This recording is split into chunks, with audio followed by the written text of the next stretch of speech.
4 মাসের কন্যা শিশুর জন্য বাবা কিডনি বেঁচে দিবে, হাই হাই একই ঘটনাটি শোনার পরে আমার কাছে এতটাই খারাপ লাগছে যে সেটা বলার বাইরে। ভিডিও দর্শক শ্রোতা আসসালামু আলাইকুম, কেমন আছেন সবাই? আশা করছি সবাই অনেক ভালো আছেন। ভিডিওটি ওপেন করার জন্য আপনাকে অসংখ্য ধন্যবাদ। আশা করছি অবশ্যই সম্পূর্ণ ভিডিওটি দেখবেন। হঠাৎ করে সায়েম সারিয়া ভাইয়ের একটা ভিডিও আমার চোখের সামনে চলে আসে। ভিডিওটি দেখার পরে আমার চোখে যেন পানি চলে আসলো। ভিডিওটি দেখার পরে এতটাই খারাপ লাগলো যে আসলে সেটা বলার বাইরে। কথাই আছে না, রাখে আল্লাহ মারে কে, মারে আল্লাহ রাখে কে। আল্লাহ আপনি সবকিছুরই মালিক, আপনি চাইলে সবকিছুই সম্ভব।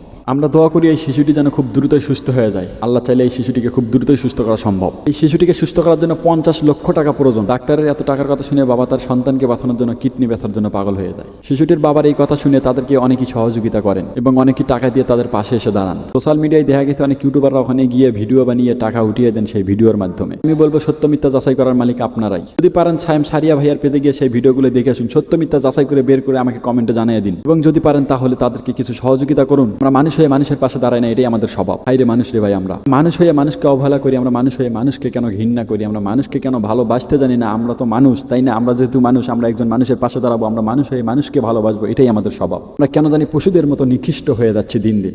ভালো থাকবেন, সুস্থ থাকবেন, আল্লাহ হাফেজ, আসসালামু আলাইকুম।